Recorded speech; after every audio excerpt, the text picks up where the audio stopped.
Chapter 20, Part 3, Translation. Now we have this first proverb, or this first quote, Tout le monde ne sait pas voir. On prend pour l'objet entier la première face que le hasard nous a présentée. So it starts off, Tout le monde ne sait pas voir. So literally it means everyone does not know how to see.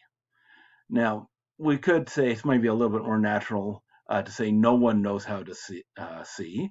In French, it would be more normal to say personne than tout le monde here, but the quote is this way. So no one knows how to see.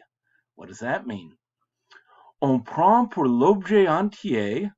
So we take for the entire object, the entire thing, la première face, the first aspect que le hasard nous a présenté, that chance presents to us, or that chance has presented to us.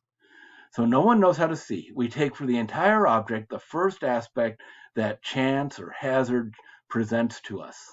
This is the idea of the recency effect, or the recency bias, or the the primacy bias, more exactly. The first thing that we see tends to have a big effect on us. Now, the last thing that we see, if we see a series of things, the last has an effect on us also. But when we meet a person or we're exposed to some object, our first impressions are the ones that tend to start with us, and they're hard to get rid of. So we take for the entire object the first aspect that chance presents to us. And so we end up making these conclusions with just a teeny tiny bit of information.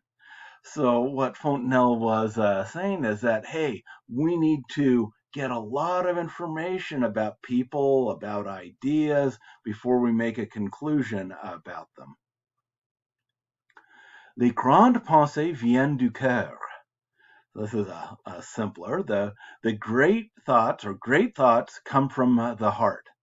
The idea that if you want to have ideas that are going to change the world, they need to come from your passion. They can't just be merely intellectual, but you need to have passion behind them to put them into action. Number 3. Now, this was the context here, La Bruyère.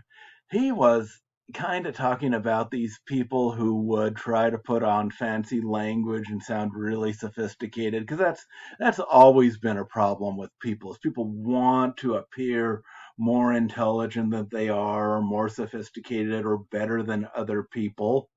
And he says, that's not a good idea, especially trying to put on some type of air with the way you talk.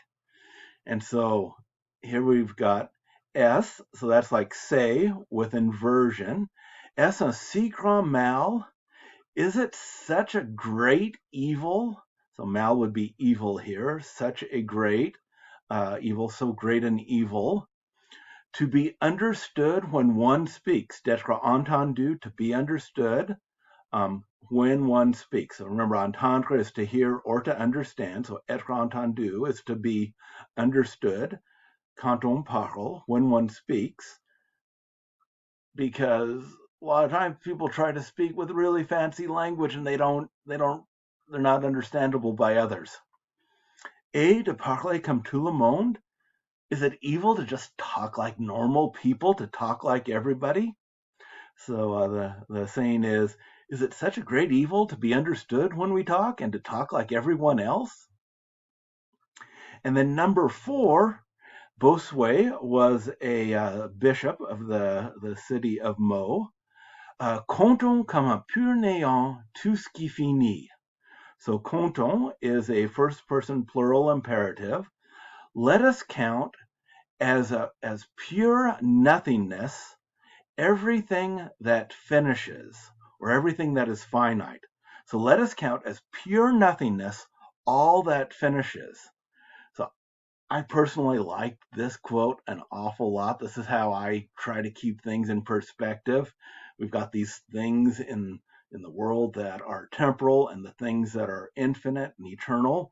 So let us count as pure nothingness all that finishes, all that is finite, because it's the stuff that lasts forever that really matters.